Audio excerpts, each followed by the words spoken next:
is in what I'm holding in my hand, that He's alive. Because the power of life is in the seed. See, what the devil tries to make you believe, oh, you got a couple of seeds in your hand. You ain't got nothing. Oh, yes, I do have something.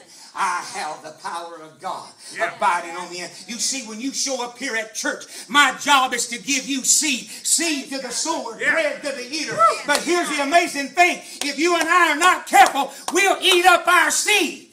Uh-oh. Come on. 5 days, Brother Steve? If everything's good. Everything's good, you'll see it tip in about 5 days. It's tipping out of the ground. Amen. They call it a little spike. Oh. Do you know what they made? Now, Brother Steve, may I ask you a question. Have you ever went back and dug that stalk up and see if you could find that yellow thing? Yeah. Is it there? It's there. Still there. Oh, go back to that other one. I like the green picture. Oh, watch this. The tassels, the green, the stalk. Brother Steve, how many ears grow on a typical corn stalk? Just a good one, a healthy one. There ought to be 2 good ones. 2 good ears. Now, do you know, I didn't look this up. How many of these is on a typical ear of corn? Do you know? I don't know. I really don't. I think there's around 26 rows on an ear. 26 rows, probably what, 50 to a row? Pretty close. Pretty close. Got any mathematicians in here? Over 1,000. Over 1,000. One can produce over 1,000 replicas on 1 ear. If there's 2 ears, whew, I'm about ready to shout. I'm here to tell you, God said, I'm going to show you how to set the captives free.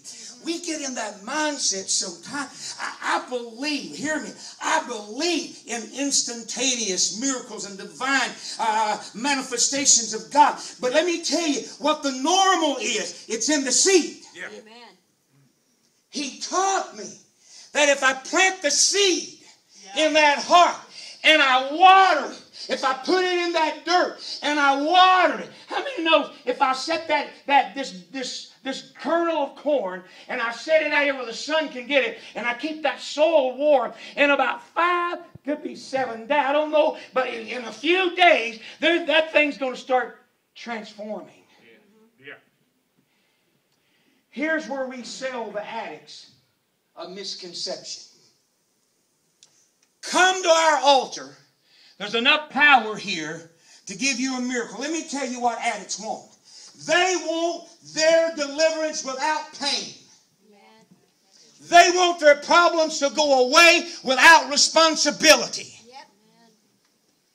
And most of the people that sit in a modern Pentecost church want God to do magic while they keep living the life they live. There you go. Heal me of diabetes, God, and you eat 50 Twinkies a day. He ain't going to heal you. Come on. See, God, He knows how to reach us. And so I began to read His words, a seed. And the thing about it is, Brother Steve said this, I just can't believe. You got to work the ground, Brother Steve.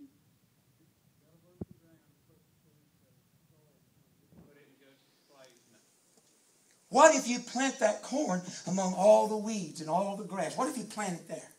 Competition will take it out. Oh, did you hear that?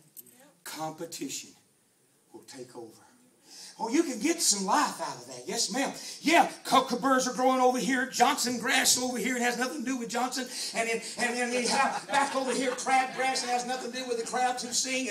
And let me tell you, you got stuff growing everywhere. And we come into the house of God with our crabby grass and our here's my cup, Lord. I lift it up, Lord. Oh, I feel something. Yeah. All you done was caught the breeze. You hadn't had no ground plowed yet. Yeah. And the preacher gets up preaching on sin, people get offended. But I read in the book of Hosea, he said, break up. The fallow. How did I break up my fallow ground?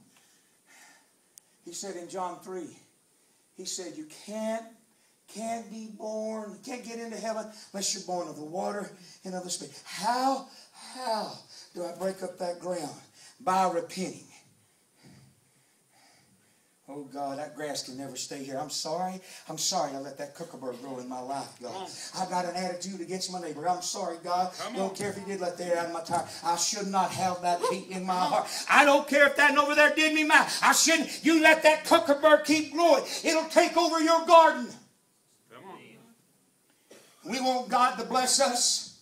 He says no dice. And he don't even gamble because what he does is a sure thing. Amen. Yeah.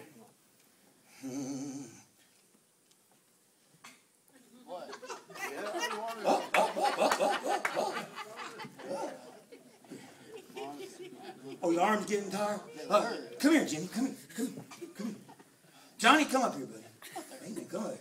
Get over there. Amen. Hold that arm. Come over here, Johnny. Over here. Hold that arm. Amen. Yeah, you see. When people get deliverance, here's what happens. They get tired. I got my seed in church today. Woo! I'm going to be free. I'm going to be free. I'm going to be free.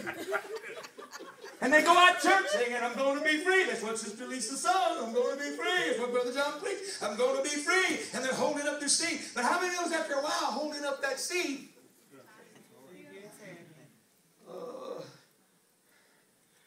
You mean your arms actually got tired? They did.